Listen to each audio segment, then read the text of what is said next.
Hi, I'm Shannon McDougall, founder of softballtutor.com. Let's talk about goal setting. Goals are what we strive towards. The most important thing to remember is that goals need to be relevant to your situation only. You need to consider what level of softball you're playing at and what you want to achieve. If you play recreational softball or you're on a travel team, mental training is just as important and can be just as beneficial to you, regardless of your age or your skill level. Your goals are about you and your experience. Everyone's game is important, and your goals should reflect your level of involvement, not the level that you think you should be at. How you achieve those goals is determined by your planning process and the steps that you take in that planning. Goals must be attainable, measurable, and must be periodically evaluated so that you can make sure you're on the right track. Setting a time frame and checkpoints will allow you to monitor your progress. If you find that you're having difficulty at any of your checkpoints, then you can simply reevaluate the goal and make adjustments if you need to. If your goals are out of reach, it won't only affect your ability to achieve the goals, but will also affect your confidence. To set goals and not achieve them is frustrating and can prevent you from setting new ones. Working hard toward a goal that isn't achievable might seem endless and might even contribute to you leaving softball. The ability to measure your goals is important in checking your progress and making sure you're on the right track. This allows you to make changes if you need to, set checkpoints just before the season begins, and watch through the season and again after your season is done to reflect on your achievements. Use your record keeping and notes to evaluate your goals for the next season. Training goals. Training goals or practice goals are usually directed towards physical and technical or softball-specific skills training. To increase your strength by 10%, for example, is a training goal that will help your technical performance in hitting and throwing. Knowing what kind of physical skills benefit softball and even what energy system is dominant will be important in setting your physical goals. Utilize your coach or athletic trainer as a resource if you're unsure and want to build your specific physical abilities. Technical and tactical goals are the skills that enable you to play softball. Most times these goals are established by your coach simply by the practices that they schedule and the drills that they schedule during the practice. By working with your coach or a softball instructor, you can find out where you need to improve and set goals accordingly. Competition goals. Competition or game goals is where all your skills are put to the test. This is where anxiety and distractions are most likely to occur on a larger scale because something is on the line.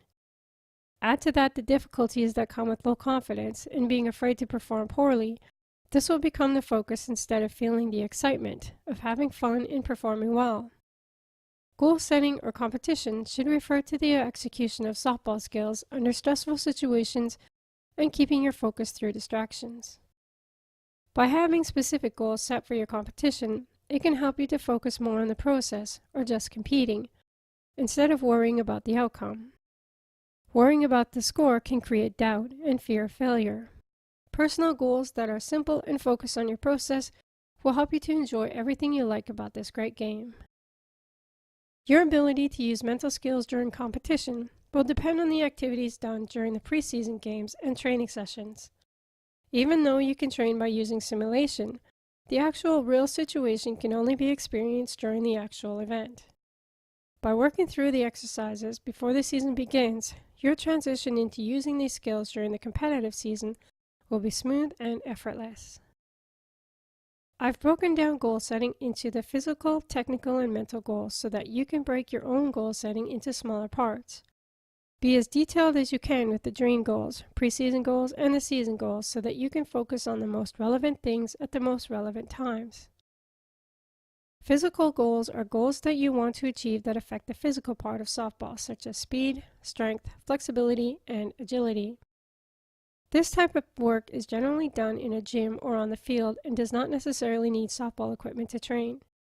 If you're specializing in softball and are at an advanced level, you might need to use equipment like an old bat if you're working on speed or your swing. By swinging a bat and actually letting go of it, you're training that speed of your swing in real time. Make sure you consider the safety factors before trying this activity, such as making sure there is no one in the area before swinging. Technical tactical goals are specific to softball. For example, a goal you set might be for you to be able to throw quickly to the exact target 95% of the time after fielding the ball. Or, depending on the level that you play at, you might only want to hit the target at least 60% of the time for this season. And your dream goal might be to hit the target 100% of the time. This is where the attainability is important. If you strive to achieve something that you're not yet capable of, you may be tempted to give up through frustration. Make sure the goals are as measurable as possible and that they are achievable to guarantee success. Mental or psychological goals are mostly related to your emotions and how they affect your performance. Did you know that as your anxiety level increases, your skill level can decrease substantially? The ability to compete with minimal psychological interference will guarantee that you'll not only perform better, but you'll enjoy the experience more as well.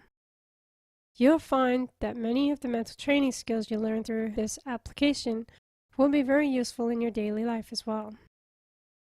Dream goals. What would be the most perfect outcome that you'd like to achieve in softball? If you could achieve anything, what would it be? Write this down in your dream goals section. How do your physical, technical, and mental skills need to be improved for you to achieve your dream goal? Remember that this goal may take longer than one season, depending on your current skill level and the path that you take to get there. A dream goal is your ultimate goal in softball, something that maybe you might even think you can't achieve. That's the point of this goal. It's your dream goal. If you could do anything you want in softball, what would it be? Allow yourself to dream, and it will motivate you as you work through your preseason and season goals. It may be that you never fully achieve your dream goal. Yes, this is in fact possible. This does not mean that you fail. It means that because you have a dream goal and something to strive towards, it will motivate you to be successful in the rest of your goals. Season goals.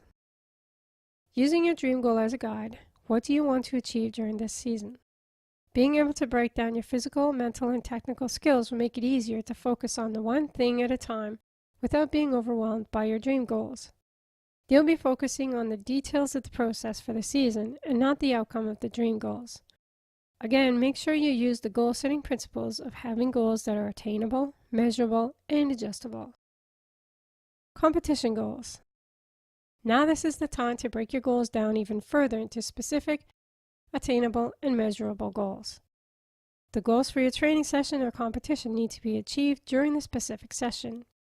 For example, a goal for training might be to say only positive things to yourself after every play, or it might be to make 70% of your executions perfect, or to make sure you say at least one thing positive to each of your teammates during the session. Review these goals after the event to check off your successes. Don't forget to enjoy the process. Playing softball is an amazing experience, and it will bring every emotion from ecstatic excitement to downright anger. A lot of this emotion is within your control. Choose to make your softball experience enjoyable by taking steps to make sure that you're not overextending yourself or putting too many expectations on your performance. Pace your goals to meet successes as you can. Congratulate yourself regularly, and you'll always be looking forward to getting your gear together for the training session or the competition. Thank you for listening. If you have any questions about the application or your progress, be sure to contact me at coach@softballtutor.com.